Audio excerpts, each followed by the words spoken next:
talk to you about exercise modalities, which is just a fancy way of saying various methods of exercise. So hopefully with this presentation you can find a way to exercise that's right for you or for any potential clients that you might have. So let's get right into it with my favorite type, which is hypertrophy training.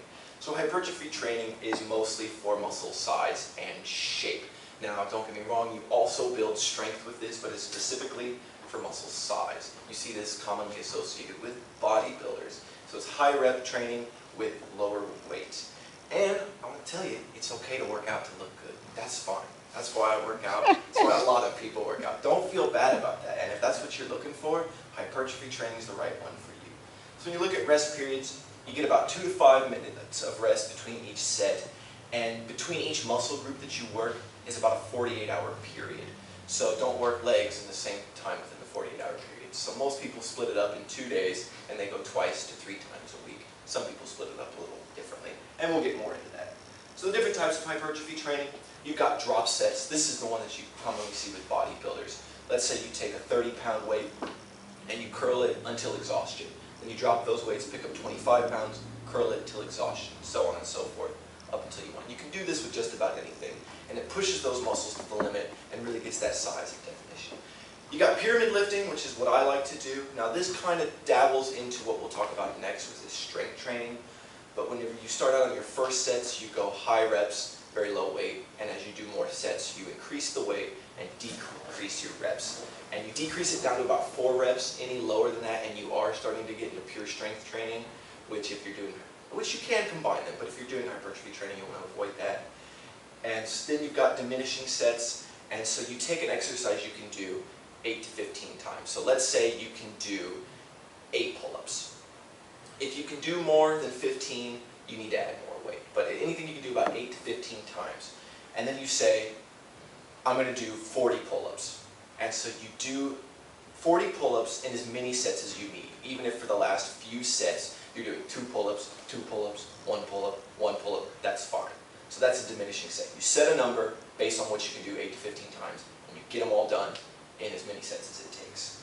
And then the most common one that most people see is just this simple, you pick a rep number, 8, 10, 12, sometimes 15, and you set up usually a 2 or 3 day thing, and you do multiple sets of each one. So you got 4 sets of bench press, and you do 10 reps each, and you increase weight each time, but you never really get above 75% of your 1 rep max, or how much you can lift in one go.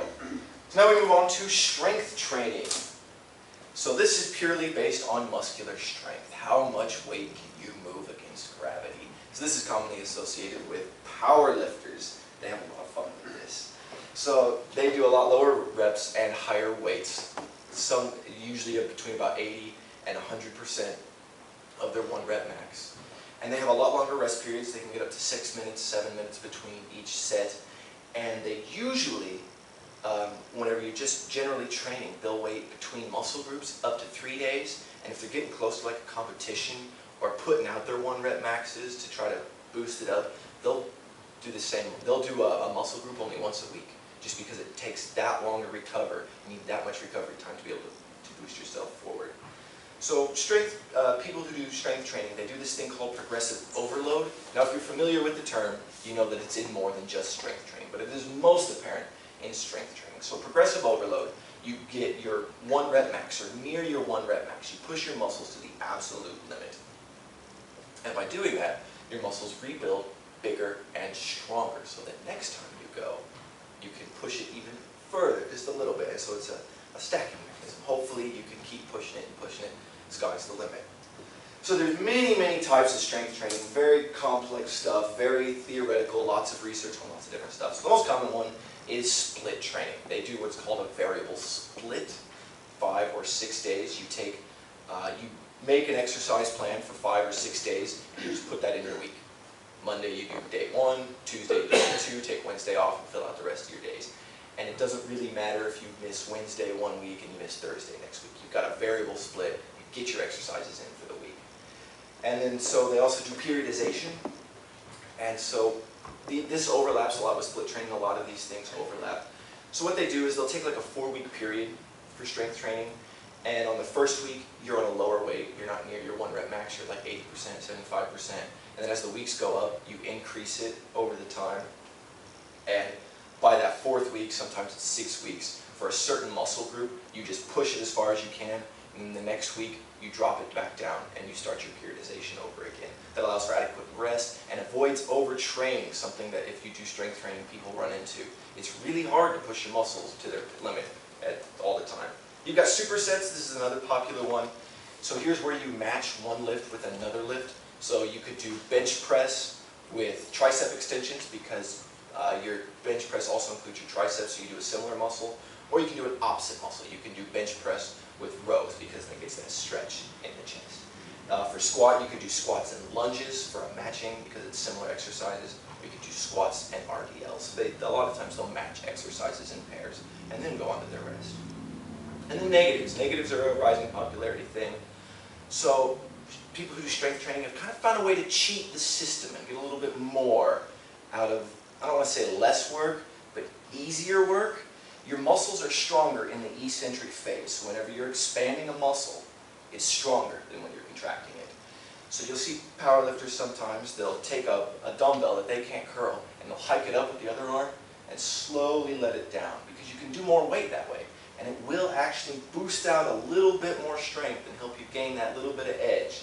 The downside of this is negatives make you really sore. It tears your muscles up. It'll make you stronger, but it's going to hurt. So here's something that you would see strength training do. They focus on very specific muscle groups in a day, so this would be like 3 days. Most people who do strength training would do like 5 days or 6 days, but here's just an example. You could do this twice. And they add more stuff. They'll do multiple things of triceps, multiple things of biceps, different type of bench presses. And they spend a really long time doing it. So if you want to push your strength to the limit, strength training is the one for you. So next we'll move on to one of my favorites. This is for anyone. It is functional training. This goes to real world applicability. So you look at bench press. This motion, nobody does that. Football linemen do that. So in functional training, you wouldn't be doing bench press. It's specifically made to do things that you will be doing in the real world. If you look at the, if you have ever been to the Specific Performance Enhancement Center by DMH, they have strongman supplies there, equipment there. They have those 350-pound balls that they pick up and set on top of pedestals. They're not over there doing squats because they're not going to perform with squats. ADM has a section of the enhancement center where they train their workers on how to go up and down the pipelines and stuff because that's specific to what their job is going to be. For sports, you got cable pulls. Your strength trainers people who are doing strength training aren't going to be doing cable pulls because it's not enough weight. They want to be stronger. But a pitcher will absolutely do one. A tennis player can do one this way. You can even do them for golf. Don't mimic my form. The Enhancement Center also has a deadlift jump, and it's for basketball players. You lay on your back and you deadlift and you jump out and it brings you back. I don't need to be doing deadlift jumping or squat jumping. That's dangerous, but if you're a basketball player or a volleyball player, it's absolutely important. It's a real good thing. So one of the best things about functional training is that you can use it for older adults as well. So whenever you look at training older adults, especially that are newer, functional training is one of the best ones because you can train them to live independently, basically. One of the most common movements that you would need to live independently is taking things and putting them up in cabinets. And so you have them take a dumbbell and just raise it. You don't need them doing bicep curls because that's not a motion they're going to do. But having them lift up like they were going to put something in a cabinet is good. You set weights higher up and have them squat down like they might pick up grocery bags and stand them up, set them down, have them stand back up and just do that. Not necessarily a full range of motion squat, but just what they would need to live. That's great for functional training. So I believe that for older adults as well as sports, all sports are really good if you want to do functional training. We'll move on to the time crunch ones, as I like to call them. Circuit training. So this is station-based. Usually you have different stations set up, predetermined, and you do them for a set amount of time or reps. And you go through and you do each one, and you take a rest between each station. So these are real good if you got 20 minutes. If you only have 20 minutes to work out a day, you're very busy, this is the one for you. And if you don't have very much access to equipment, let's say you have a medicine ball or an exercise ball or just some light dumbbells, this is good for you. It mixes resistance training with cardio. They stack up both in each stations. The problem with circuit training is that you quickly plateau. I don't mean quickly as in like 2 weeks. I mean like in 8 months, if you're still doing circuit training, you're not going to see a return on investment. What you will see though is you will maintain. So if you just want to maintain for health benefits, that is perfectly fine, and circuit training is good for you. And if you decide you want to progress after that, you can switch to other types of training. But for 6 to 8 months, circuit training is good if you're on a time limit. The other one here's an example of stations. These would be 3-minute stations, and they usually incorporate some strength training in the upper body, lower body, in the core, and in some kind of cardio aspect. That's kind of how they work. Most people do more trainings. And you can cycle through them a couple times to get your 20 to 30 minutes in. Next one is body weight training. This is rising in popularity. It's very popular. Things such as P90X, Insanity, Rush Fit, Hip Hop, abs, and Les Mills Combat, which is actually where they train like a UFC fighter would fight. It's pretty cool. So there's endless programs and options. One thing you got to look out for though is if you go to an actual popular program, they're kind of expensive. They get pricey. You can find free stuff online that's just as effective. Before the gimmicky ones, the ones that are real popular, you can pay quite a bit of money. So they're very cardio intensive because you only use your body weight. And these are great for people on a time crunch and people with no equipment to exercise because you can get a lot out of them. Just like circuit training, you will plateau as well within that 6 to 8 months. The people who are leading those programs and look ripped, they're doing more than just their body weight training. They're lifting actual resistance training with weights. And this is good for all ages too. Older adults, you can even do it with younger children. Things like this are great. And if you want to use it for health purposes, it's a great way to stay in shape. And so finally, I want to move on to one that's a little different, which is cardio training. And I included this because I believe that cardio training is something that everyone should do. It gives you your most bang for your buck, most return on investment. So this works your endurance muscle. You will build a little bit of endurance muscle, but specific to running, or specific to cardio, not much else. But the heart and respiratory health is where you see it. For those of you who like cars, your heart is like an engine. You only get so many miles. You got to take care of it. By doing cardio, you lower your resting heart rate. And so if you're sitting around with your heart beating at 120 minutes, just sitting, 120 beats per minute just sitting there, your heart's going to run out faster than someone who's sitting there with their heart rate at 65 beats per minute. You want your heart to keep you healthy, so you've got to get it healthy. And then your respiratory health, how much oxygen you can use. That's good for all around training. You can lift more, you can run further, you can run faster. So cardio training is good. And distance versus speed, I wanted to talk on this. So a lot of people don't know if they should train for distance or for speed because they're very differently trained. Like getting into it, I would say go for a bit of both. You don't have to be running marathons to stay heart healthy and in good cardio shape. You can run just a few miles and you can work on the speed down, but you don't have to be running a 4.5-minute mile either. You can run it at 6, 7 minutes, 8 minutes. And you build up both at the same time if you're getting into it. And there's more than just running. The I don't like to run is not a good excuse. They don't like to jog, which I don't like to jog either. But there's more than that. There's many types of running. There's that far leg training, which is when as you run, you pick obstacles and you go, I'm going to sprint to that stop sign, then I'm going to slow down. And I'm going to pick it up around this curve, and then I'll slow down up until that light post. And you do that to keep things interesting as you train. You've got barefoot running. Now, there's many arguments and conflicting research about barefoot running, but people who do enjoy it, it is a great activity. I would love to go barefoot running. It feels different, it trains differently.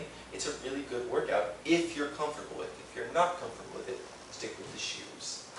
And then interval training is known to be the best type of running. It's where, and this is best done on a treadmill for exact. For unexact, you go back to the fartlek training. But you run it like 6 miles per hour, then 10 miles per hour, then 6 miles per hour, then 8.5 miles an hour, then down to 5, then up to 7.5, and you increase and decrease the incline as you go. And this keeps things interesting, hits the muscles from different angles. And then you've got swimming. Swimming's a great one. They say it burns more calories than running does, if you know how to swim. There's cycling. The one thing about cycling, though, is it's non-weight bearing, so someone who's 150 pounds will burn about the same amount of calories that someone who's 180 pounds will. There's not much difference. but people like to go fast. It feels good with the wind in your hair. And I like to include this one as a challenge. For those who have been cross-country skiing, it is known as the most difficult cardio exercise out there. Burns the most calories, gets the heart rate up the highest, makes your heart the healthiest. And that's why the Olympic sport of cross-country skiing, and they lay down this night because it's very intense. The cross-country skiing is very fun. And then for other cardio, you go out and play basketball with your friends. If you only got one friend like me, go out and play tennis with them. So it's really easy stuff. There's limitless options. So there are plenty of types of training programs out there, and you might have success with some and not others. I encourage you to do your own research and find what fits for you or your potential clients. And there's more than just my limited list. There's things out there such as Olympic lift training. There's CrossFit training. Do your own research, make your own opinions,